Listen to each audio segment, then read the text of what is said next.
Good morning বন্ধুরা, কেমন আছো সবাই? আশা করছি সবাই খুব ভালো আছো আর সুস্থ আছো। তো আজকের আমার এই ব্লগটা যেখান থেকে দেখছো, ইন্ডিয়ার বাইরে সবাইকে জানাই অনেক অনেক শুভেচ্ছা আর ভালোবাসা। তো এখন বাজে সকাল 6টা, আর আমি দেখো রান্না করছি তোমার দাদাভাইয়ের জন্য। তো লাল শাক ভাজা করছি। আর তার আগে আমি ভোর 5টায় উঠেছি, আর ছেলের জন্য আজকে পরোটা আর আলু তরকারি করে দিয়েছি। তো ও তো স্কুলে চলে গেছে টিফিন নিয়ে। তো এরপরে দেখো এই রান্না বসিয়েছি, আর লাল শাকটা ভাজা হয়ে গেছে। এরপরে মাছের তরকারিটা করব। কদিন আগে মা এসেছিল, মা ওই মাছ দিয়ে গেছিলো যেগুলো, তো ওই ল্যাঠা মাছ, কই মাছ, তারপর ট্যাংরা মাছ কয়েকটা করে ছিল। তো সেইগুলো দিয়ে মাছের ঝোল বানাচ্ছি। তো দেখো মাছের ঝোল আমার রেডি হয়ে গেছে। তো এরপরে এটা নামিয়ে নিয়ে ঠান্ডা হতে দিই, তারপরে তোমাদের দাদাভাইয়ের অফিসে নিয়ে যাওয়ার জন্য প্যাক করে দেবো। গুড মর্নিং বন্ধুরা, কেমন আছো সবাই? আশা করছি সবাই খুব ভালো আছো আর সুস্থ আছো। তো আমি দেখো সকালবেলা থালা আর এই ময়দার ডোটা নিয়ে বসে পড়েছি। কেন বলো তো? আসলে সকালবেলা না, মানে ছেলের আজকে টিফিনে পরোটা আর আলুর তরকারি করে দিয়েছি। তো পরোটা বানাতে বানাতে মানে জাস্ট দুটোর মতো, দুটো মানে ছোট ছোট দুটো হবে হয়তো, মানে এতটুকু ময়দা মানে পরোটা করা বাকি ছিল আর টাইম হয়ে গেছে। তো ওকে টিফিনে পরোটার মানে তরকারি প্যাক করে দিয়ে তারপরে তোমার দাদাভাইয়ের অফিসের মানে রান্না করলাম। তো তারপরে আর না পরোটা বানাতে ইচ্ছা হলো না। তো ভাবলাম তাহলে এই এতটুকু ময়দার ডোটা নষ্ট করব, তো তার থেকে বরং আমি একটু সিমাই বানিয়ে নিই। আর কেনা সিমাই তো আমরা সবসময় খাই, কিন্তু এই মানে ময়দা দিয়ে হাতে বানানো এই যে সিমাইটা, এর টেস্ট অনেকটাই মানে ভালো হয়। তো আমি তো ছোটোবেলায় বিয়ের আগে এগুলো প্রচুর বানাতাম, আর এগুলো বানিয়ে বানিয়ে না কৌটো ভরে রাখতাম, মা বানিয়ে দিত মানে পায়েস, আর ভালো লাগতো খেতে। আর বিয়ের পরে বানিয়েছি, কিন্তু একটু কম বানিয়েছি, কেননা সংসারে বিভিন্ন কাজ থাকে তো আর বানানো হয় না। তো আজকে যেহেতু এইটা বেশি আছে এই ময়দার ডোটা, তো ভাবলাম তাহলে একটু সিমাইটা বানিয়ে নিই। তো চলো সিমাই বানাই। আর হ্যাঁ, তোমরা কি কেউ এরকম বানিয়েছো হাতে সিমাই? আর যদি বানিয়ে থাকো কমেন্ট করে জানিও কেমন খেতে লাগে তোমাদের। তো আমার তো বেশ ভালো লাগে। তো চলো তাহলে বানাই। তো দেখো এই যে ময়দা থেকে ছোট ছোট করে একদম টুকরো কেটে নিয়ে হাতে শুধু লম্বা করে ওটা মানে ছেড়ে দিতে হবে, তাহলে এটা সিমাইটা সিমাই আকারে একটু লম্বা লম্বা হয়ে যায়। তো এটাকে আমরা আগে বলতাম ময়দার চাল। বাজারে যে কেনা সিমাই পাওয়া যায় তার থেকে কিন্তু আমি এই ময়দার যে হাতে বানানো সিমাই খেতে বেশি পছন্দ করি। তো দেখো এক এক করে আমি সমস্ত ময়দাটা ছোট ছোট করে এভাবে সিমাইয়ের মতো বানিয়ে নিলাম। আর এইগুলো আবার রোদে দিতে হবে, ঝরঝরে হয়ে যাবে রোদে দিলে একদম। তো দেখো বন্ধুরা, এই যে বানিয়ে নিয়েছি, এবারে এটাকে না রোদে দেব। রোদে দিলে একদম শুকনো হয়ে যাবে, তখন হাত দিয়ে এরকম করলে পুরো উঠে যাবে, ঝরঝরে হয়ে যাবে। তো এটা তারপরে তুলে রেখে দেব। মানে এটা পরিমাণে খুব বেশি হয়নি, তো এইরকম আরও একবার করতে হবে, তবে পায়েসটা করতে পারবো, না হলে একটু কম হবে। তো ঠিক আছে, এটা শুকনো করে তারপরে রেখে দিই, পরে একদিন আরেকদিন হবে, তাই না? তো চলো রোদে দিয়ে আসি। তো দেখো এখন চলে এসেছি বিছানাটা ক্লিন করে নিতে। আমাদের ঘুম থেকে ওঠার পর থেকেই কিন্তু সংসারের বিভিন্ন কাজ শুরু হয়ে যায়, আর আমরা এটাকে কিন্তু খুব ভালোবেসেই কাজগুলো করে থাকি। সংসারটা হলো আমাদের কাছে একটা শান্তির জায়গা। সে শুধু মেয়েদের কাছে কেন, যখন দেখবে বাড়ির পুরুষেরা বা ছেলেরা অফিস থেকে বাড়িতে ফেরে, তখন যে শান্তিটা পায় আর অন্য কোথাও পাবে না।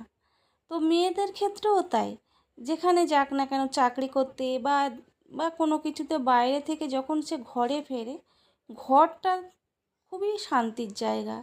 আর সেই ঘরটাকে আমরা যদি সুন্দরভাবে সাজিয়ে গুছিয়ে রেখে দিই, তাহলে তো মনে হবে স্বর্গের মতো, তাই না? সে হতে পারে আমার ছোট্ট ঘর, যেমনই হোক না কেন। তো দেখো আমার দুটো ঘরের বিছানা ক্লিন করা হয়ে গেছে, এরপরে চলে এসেছি ঝাড়ু দিতে। বিয়ের আগে কিন্তু এই কাজগুলো আমি তেমন কোনো দিনই করিনি, মা তখন করতে দেয়নি। তো শুধু তখন পড়াশোনা করেছি, এই টিউশন গেছি, এইগুলোই নিয়েই থেকেছি। বিয়ের পরে আস্তে আস্তে সমস্ত সংসারের কাজ শিখে নিয়েছি। তবে হ্যাঁ, প্রথমের দিকে কিন্তু আমি এতটা গোছানো ছিলাম না।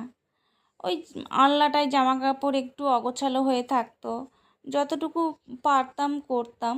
সংসার সম্পর্কে ধারণাটা তখন এতটা ছিল না, আর রান্নাবান্না তো একদমই জানা ছিল না।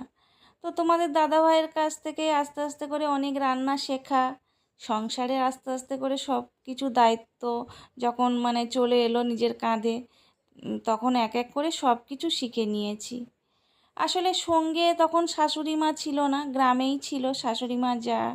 সঙ্গে থাকলে হয়তো তখন আরও শিখতে হয়তো দেরি হতো, কেননা ভাবতাম ওনারা তো আছে, অনেকটা করে নেবে। কিন্তু সেখানে যখন একা সংসার, সব কিছু একাকে গুছিয়ে নিতে হবে, তখন বাধ্য হয়েই কিন্তু সব কিছু আস্তে আস্তে শিখে নেওয়া হয়ে গেছে। তো ওই রকম পিঠে কিন্তু আমি বানাতে পারতাম না।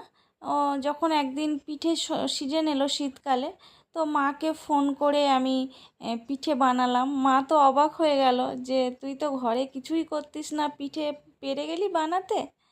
তো এইভাবেই সমস্ত কাজ শিখে নেওয়া। আর এদিকে দেখো, ঘরটা ঝাড়ু দিয়ে এসে জামা কাপড়গুলো একটু ভিজিয়ে দিচ্ছি। আর আমার ছেলের কিছু স্কুলের জামা কাপড় আছে, বা তোমাদের দাদা ভাইয়েরও অনেক মানে জামা কাপড় আছে, যেগুলো সাদা জামা কাপড়, সেইগুলো আমি একটু আলাদা করে রাখছি। তো এর আগে আমি অনেক জামা কাপড় নষ্ট করেছি জানো তো, ওই একসঙ্গে সব চেপে দিতাম, আর কোনো কোনো জামার কালার উঠে অনেক সাদা জামা নষ্ট করেছি। তো ওই যে বলে না, মানুষ মানে কাজ করতে গিয়ে শেখে। তো তারপরে থেকে কিন্তু আমি সাদা জামা পেলে আলাদা করেই ভিজিয়ে রাখি। তো এক এক করে সার্ফের জলে চেপে দিচ্ছি। ওয়াশিং মেশিনে আসলে যেগুলো আমরা সবসময় ডেলি ইউজ করি প্রায় সেগুলো দিই। আর আজকে অনেকগুলো হাতে ঘষার জিনিস আছে, যেমন স্কুলের জামা কাপড়গুলো, তোমাদের দাদাভাইয়ের জামার কলার টলারগুলো, এগুলো তো একটু ঘষতে হয়।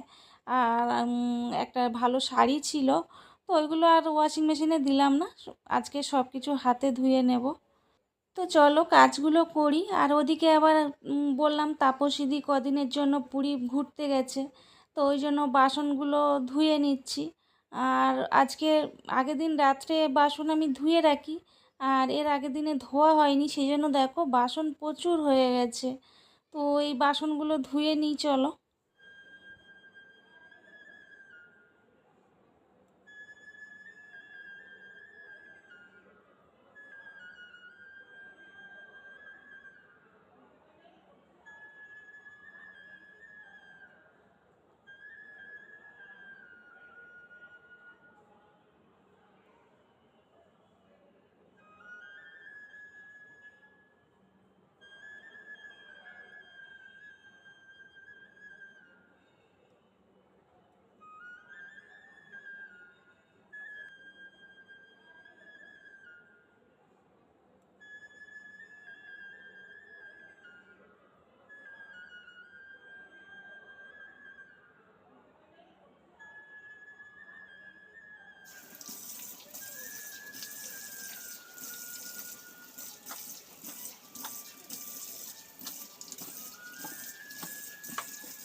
তো দেখো আমার কিচেনের সমস্ত কাজ কমপ্লিট হয়ে গেছে, তারপরে আমি চলে এসেছি এই টেবিলটা মুছে নিতে।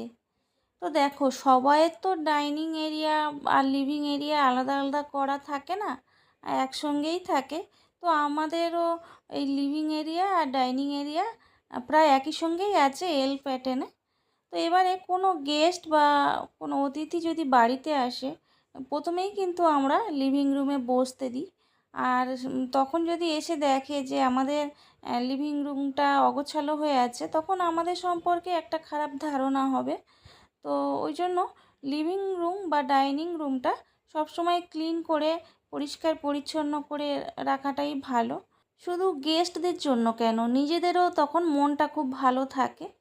তো সেই জন্য দেখো ওই চেয়ারগুলো একটু ভালো করে মুছে নিচ্ছি। কদিন আগে একটু ক্লিন করেছিলাম, তারপরে দেখছি আবার একটু ধুলো ধুলো পড়েছে।